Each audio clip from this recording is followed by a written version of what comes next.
네, 오늘은 그리스도인의 삶은이라는 제목의 말씀 우리가 함께 나누겠습니다.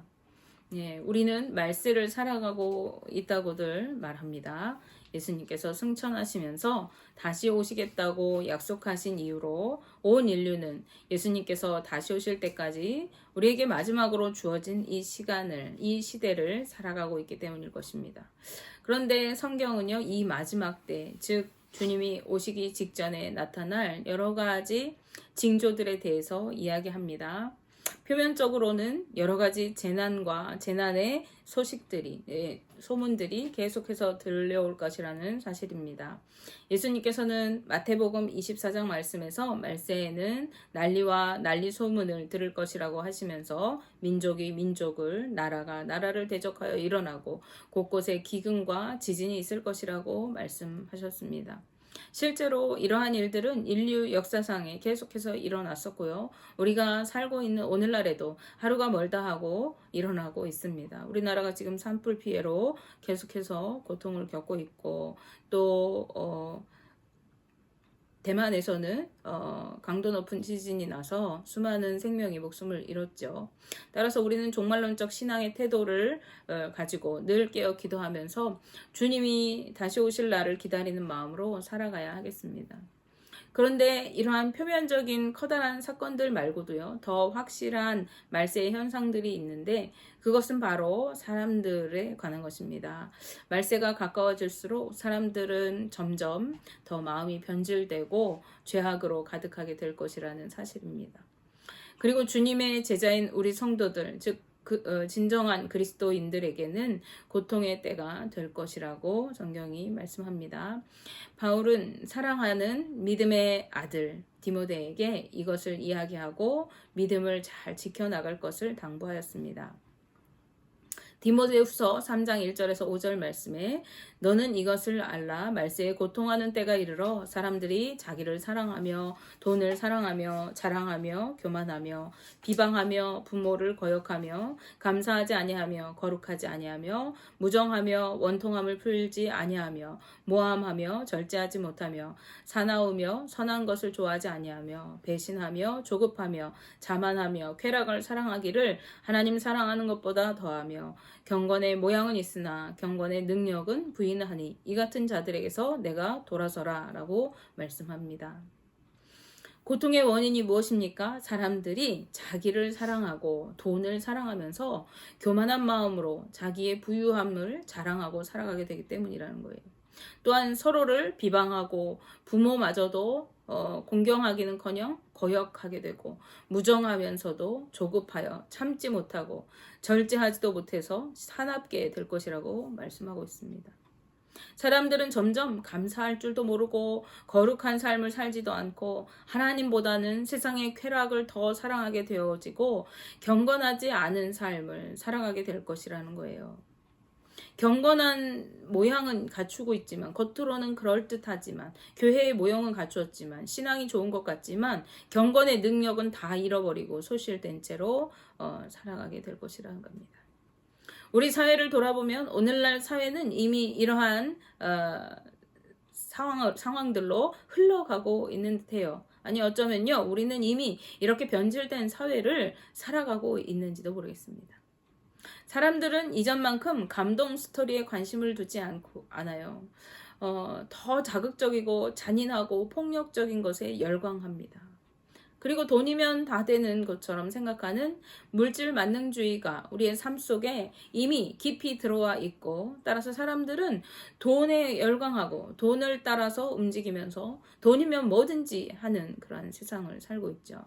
다른 사람의 아픔에는 마음 두지 않고 오히려 상대를 괴롭히면서 웃고 즐거워하는 세상을 살고 있습니다. 물론 우리가 다 그렇다는 것은 아닙니다. 어쨌든 이러한 세상이 되어갈수록 교회는 점점 세상 밖으로 밀려나고 사람들은 하나님이 없다고 말하게 됩니다. 하나님을 믿지 않겠다고 말하는 사람들, 더 이상 교회에 가고 싶지 않다고 말하는 사람들이 점점 증가해 가는 것이죠. 이러다 보니까 크리스천들은 오히려 조롱과 박해를 당하는 경우들이 세계 곳곳에서 점점 심해지고 있습니다. 어쩌면 이것은 자연스러운 현상일지도 모릅니다. 예수님께서는 그때에 많은 사람이 실족하게 될 것이라고 말씀하셨어요. 말세가 더 가까울수록 실족한다라는 것은 무엇입니까? 믿음에서 떠나간다 하는 거예요. 믿음을 잃어버린다 하는 것입니다. 로마서 1장 28절 말씀에서 사도 바울도 역시 또한 그들이 마음에 하나님 두기를 싫어하며 하나님께서 그들을 그 상실한 마음대로 내버려 두사 합당하지 못한 일을 하게 하셨으니 라고 말씀합니다. 하나님께서 하나님을 마음에 두기 싫어하는 사람들을 그 상실한 마음, 잃어버린 마음, 하나님을 잃어버린 마음대로 내버려 두시고 제멋대로 죄짓고 살게 방임, 유기하신다는 것입니다. 이것은 하나님의 가장 무서운 심판이 아닐 수가 없습니다. 그렇다면 사랑이 없고 자기밖에 모르고 죄악으로 가득한 삶을 살아가는 이러한 말세를 함께 섞여 살아가는 우리 성도들의 삶은 어떠해야 하겠습니까? 우리는 세상과 구별된 거룩한 삶을 살아가야만 합니다. 한마디로 뭔가 세상과 다른 분리된 삶을 살아가야 한다는 것입니다.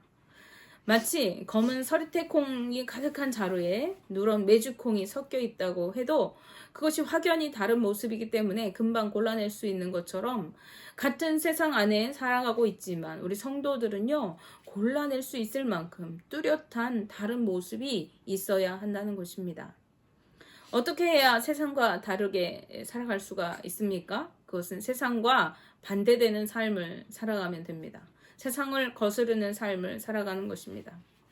오늘 말씀에서 예수님은요, 그것을 일러주십니다. 그것은 바로 사랑하라는 것입니다. 사랑이 없고 사람들이 무정하고 무자비하고 자기만 알고 이기적인 이 세상에서 너희는 사랑으로 가득한 삶을 살아가라고 말씀하시는 것입니다. 예수님께서 말씀하시는 사랑은요, 세상에서 떠들어대는 사랑과는 차원이 다른 사랑입니다. 세상의 사람들이 말하는 사랑은요, 조건적인 사랑입니다. 저 사람이 나를 사랑하니까 나도 사랑하고, 저 사람이 나에게 친절하고 대하고 잘 대해주니까 나도 친절하게 대하고 잘 대해줍니다. 나에게 한 번 도움을 주었으니까 나도 그에게 한 번 도움을 주고, 나중에 내가 어떤 도움을 받기 위해서라도 지금 내가 조금 도움을 주는 그러한 사랑이에요. 한마디로 말하면 give and take가 확실한 관계의 사랑인 것이죠. 이러한 사랑은 죄인들도 할 수 있는 사랑이라고 오늘 말씀에서 이야기합니다. 하지만 예수님께서 말씀하시는 사랑은 이러한 조건적인 사랑이 아닙니다. 예수님께서는 자신을 따르기로 결단한 제자들에게 아가페적인 사랑을 요구하십니다. 즉 원수를 사랑하고 나를 미워하는 자를 선하게 대해주고 나에게 저주를 퍼붓는 자에게는 축복을 해주고 나를 모욕하는 자를 위해서는 오히려 그를 위해 기도해 주라는 것입니다. 오른편 뺨을 올려치는 자에게 왼편 뺨도 돌려대고 내 겉옷을 빼앗는 자에게는 기꺼이 속옷도 내어주는 사랑을 하라고 예수님께서 말씀하세요. 예수님께서 누가복음 6장 30절 31절 말씀에 내게 구하는 자에게 주며 내 것을 가져가는 자에게 다시 달라 하지 말며 남에게 대접을 받고자 하는 대로 너희도 남을 대접하라 라고 말씀합니다. 즉 남들이 나에게 해주면 해주는 만큼 하는 것이 아니라 그 사람이 나에게 해줬으면 좋겠다. 남들이 나에게 이렇게 해줬으면 좋겠다 하는 만큼 네가 먼저 해주라는 거예요.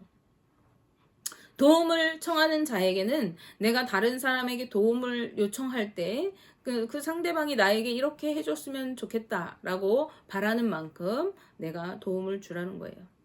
심지어 내 것을 가져가는 사람에게조차 다시 돌려받지 말라고 이야기하십니다. 이러한 사랑은 인간의 의지만으로는 결코 행하여 사랑할 수 없을 정도의 사랑입니다. 따라서 모든 사람에게 그 예수님 앞에 모여있는 모든 무리에게 그 수많은 대중에게 다 말씀하시지 않았어요. 주님의 말씀을 듣는 제자들에게, 즉 주님을 따르는 제자들에게 이 사랑에 대해서 말씀하셨습니다. 왜냐하면요, 원수까지도 사랑하는 이 아가페적인 사랑은 오직 여호와 하나님을 의지하면서 겸손하게 주님의 말씀을 따라 순종해서 살아가는 진정한 성도여야만 실천할 수 있기 때문에 그래요. 이런 사람들, 즉 주님을 의지하고 따르는 사람들은 죄인된 자신을 구원하신 하나님의 사랑과 은혜를 깨달아 알았기 때문에 자신도 사랑을 실천하면서 살아갈 수가 있게 되는 것입니다. 그리고 그렇게 살아갈 때 하늘의 상급을 받게 될 것이고 하나님의 아들이 되는 권세가 주어질 것이라고 예수님은 말씀하고 있어요. 누가복음 6장 35절 36절 말씀에 오직 너희는 원수를 사랑하고 선대하며 아무것도 바라지 말고 꾸어주라. 그리하면 너희 상이 클 것이요 또 지극히 높으신 이의 아들이 되리니 그는 은혜를 모르는 자와 악한 자에게도 인자하시니라. 너희 아버지의 자비로우심 같이 너희도 자비로운 자가 되라 라고 말씀합니다. 오직 원수를 사랑하고 선대하라고 말씀하세요. 다른 어떤 삶이 아니라 원수까지 사랑하는 마음으로 살아가기를 오직 힘쓰라는 것입니다.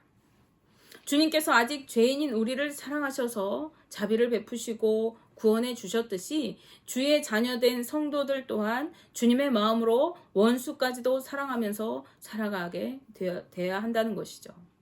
이렇게 살아갈 때 사랑을 모르고 죄악 속에 살아가는 악하고 음란한 세상 가운데서 구별된 삶을 살아가게 되는 것입니다. 예수님께서 성도들이 사랑하며 살아가는 구체적인 방법을 말씀해 주셨어요. 그 첫째는요, 비판하고 정죄하지 말라는 것입니다. 우리는 끊임없이 다른 사람을 판단하고 정죄하면서 살아갑니다. 조금만 잘못을 해도 가차없이 비난하고 욕을 해댑니다. 특히 미디어가 발달하고 정보화된 오늘날에는요, 누군가 작은 실수라도 하게 되면 확인도 되기 전에 벌떼같이 달려들어서 악플을 쏟아내고 비난과 조롱을 넘어서 저주의 말들을 퍼부어대곤 합니다. 이것은 익명이라는 그러한 제도 안에서 더 활발하게 일어나요. 그래서 어떤 사람은 그것을 감당하지 못하고 삶을 포기하기도 하죠. 그러나 우리는 누군가를 판단하고 정죄할 권한이 없음을 기억해야 합니다. 우리를 판단하고 정죄하실 수 있는 분은 오직 여호와 하나님 한 분밖에 없습니다. 그러므로 우리는 다른 사람을 함부로 판단하고 정죄해서는 안 되는 것입니다. 예수님께서는 누가복음 6장 37절 말씀에서 비판하지 말라. 그리하면 너희가 비판을 받지 않을 것이요. 정죄하지 말라. 그리하면 너희가 정죄를 받지 않을 것이요. 용서하라. 그리하면 너희가 용서를 받을 것이요. 라고 말씀하고 있습니다. 우리가 다른 사람을 판단하고 정죄하는 대로 우리도 주님 앞에서 판단을 받고 정죄함을 받을 것이라는 말씀이에요. 따라서 우리가 주님의 사랑을 본받아서 살아가는 그 첫 번째는 바로 다른 사람을 비판하고 정죄하지 말아야 한다는 것입니다. 오히려 용서하고 품어주라는 거예요. 우리가 사랑을 실천하며 살아가는 방법, 그것이 이것이라는 거예요. 그리고 두 번째는 용서하고 품어주라는 것입니다. 주님께서 우리의 모든 죄를 용서하시고 사랑하여서 구원해 주셨듯이 우리도 다른 사람의 잘못을 이해하고 용서하면서 품어주어야 한다는 거예요. 그럴 때 우리도 주님의 용서를 받을 것이라고 말씀하고 있습니다. 우리는 이미 죄사함을 받았어요. 그렇지만 계속해서 용서받는 삶을 살게 될 것을 말씀하고 있는 것입니다. 마태복음 18장 말씀에 등장하는 1만 달란트 빚진 자의 비유를 통해서 우리는 이 말씀을 더 잘 이해할 수가 있을 것 같아요. 그는 주인에게 자비를 입었어요. 그래서 자신이 빚진 1만 달란트를 이미 모두 탕감받았습니다. 그런데 이 사람이 자신의 그 1만 달란트나 되는 빚을 탕감받고 집을 나서서 이제 길을 가다가 자기에게 100데나리온, 자기가 빚진 것보다는 아주 적은 그 금액의 빚을 진 동료를 만났어요. 그런데 이 동료를 용서해주지 않고 자비를 베풀지 않았을 때 이미 탕감을 받았던 빚을 다 갚기까지 이 1만 달란트 빚진 자가 옥에 갇히게 되고 말았습니다. 이때 주인은 그에게 이렇게 얘기합니다. 내가 너를 불쌍히 여긴 같이 너도 내 동료를 불쌍히 여기는 것이 마땅하지 아니하냐. 그가 다른 사람의 죄를 용서하지 않았을 때 그는 이미 탕감받았지만은 그것을 무효화되고 다시 옥에 갇히게 되는 처지가 되었다는 거예요. 주님은 우리가 주님께 죄사함 받은 은혜를 기억하면서 다른 사람을 용서하고 이해하고 품어주는 삶을 살아가기를 원하시는 것입니다. 셋째로 우리가 사랑하며 살아가는 방법을 이야기하시는데 그것은 주라 하는 것입니다. 우리가 다른 사람에게 필요를 따라 공급해 주는 것을 하나님은 기뻐하십니다. 특히 가난하고 어려운 이웃들을 돌보고 사랑하는 일은 하나님이 원하고 기뻐하시는 일입니다. 누가복음 6장 38절 앞부분 말씀에서 예수님께서는요, 주라 그리하면 너희에게 줄 것이니 곧 후히 되어 누르고 흔들어 넘치도록 하여 너희에게 안겨주리라 라고 말씀하십니다. 우리가 나누고 베푸는 삶을 살아갈 때 주님은 우리에게 주시는데 어떻게 주시냐면 후히 되어서 후히 그 되에 담아서 누르고 흔들어 넘치도록 우리에게 안겨주신다고 말씀하세요. 우리가 베풀고 나눌 때마다 그것보다 더 많은 것으로 채워주시겠다고 말씀하고 계신 것입니다. 오래전에 제게 경험한 일인데요. 당시 이제 저희 두 자녀들이 동시에 고등학교, 중학교 이렇게 진학을 하게 되었습니다. 그래서 이 두 아이들이 모두 교복을 맞춰야 했기 때문에 이제 생활비를 이렇게 조금씩 모아서 한 50만 원 정도 이렇게 교복 살 돈을 비축해 두었어요. 그런데 그때 아는 목사님을 통해서 네팔에서 있었던 한 사건의 이야기를 듣게 됐어요. 네팔에 계시는 선교사님들 중에 사모님 한 분이 심한 우울증을 앓으시다가 스스로 목숨을 끊었다는 것입니다. 그래서 어느 선교회에서 그 네팔 지역에 있는 선교사님들 부부를 모아다가 부부 심리 상담 세미나를 개최할 계획이 있다는 이야기를 듣게 되었어요. 너무나도 마음이 아프고 또 돕고 싶다는 생각이 들었어요. 근데 저는 그때 도울 형편이 되지 못했습니다. 그런데 감사하게도 어느 집사님께서 저희 아이들에게 교복을 맞추는데 필요한 대로 보태 쓰시라면서 저에게 50만 원의 돈을 주는 거예요. 그 돈을 제가 사용하면 저의 삶은 잠깐 여유롭고 풍족할 수 있겠지만 저는 너무나도 감사한 그 돈을, 그 50만 원을 기쁜 마음으로 네팔의 그 세미나 하는 곳에 사용하시도록 후원금으로 이렇게 그 목사님께 전달을 해드렸습니다. 그리고 얼마 지나지 않아서 놀라운 일이 생겼는데요. 저희 둘째 아이가 다니던 중학교에서 후원장 학생으로 선발되어가지고 교복을 무료로 맞출 수 있게 된 거예요. 그리고 그때 갑자기 셋째 아이에게 새 자녀 지원정책 시행 공문을 가지고 온 것을 받았어요. 그래서 가정에 있는 셋째 자녀에게는 교복을 무료로 맞출 수 있게 이렇게 해주는 그 제도가 생겨난 거죠. 그래서 저희 아이들 교복을 둘 다 무료로 맞출 수가 있게 된 것입니다. 하나님께서 저의 마음을 기쁘게 보셨는지 제게 갑절의 은혜를 갚아주셨던 것이죠. 주님은 우리가 기쁨으로 나누고 베푸는 삶을 기뻐하시고 약속하신 대로 후하게 채우시고 공급해 주시는 분이십니다.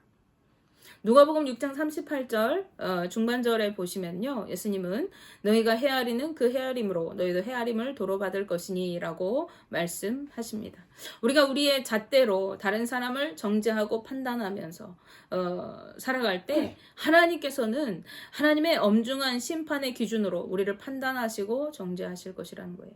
반대로 우리가 다른 사람을 용서하고 이해하고 품어주면서 살아갈 때 하나님께서도 한량없는 은혜와 사랑으로 우리를 용서하시고 품어주시고 우리를 채워주시는 은혜를 주신다는 것입니다. 우리가 나누고 베푸는 삶을 살아갈 때마다 하나님은 우리가 베푼 것보다 더 풍성한 은혜와 축복으로 차고 넘치는 은혜로 우리에게 채워주실 것입니다. 하나님은 우리가 하나님을 의지하면서 주님 주시는 능력으로 원수까지도 사랑하면서 아가페적인 사랑을 실천하고 이러한 삶을 통해서 세상과 구별된 거룩한 하나님의 백성으로 살아가기를 원하십니다. 우리를 통해 하나님의 영광의 빛을 비추고 온 세상에 이 완악하고 음란한 세대 가운데 주님의 영광을 드러내게 하시기를 원하시는 것이죠. 원하기는 저와 우리 성도님들 모두가 이러한 구별된 삶을 살아가시고 하나님께서 공급하시는 풍성한 은혜와 축복을 누리는 삶을 살아가는 복된 인생 되시기를 주님의 이름으로 축복하며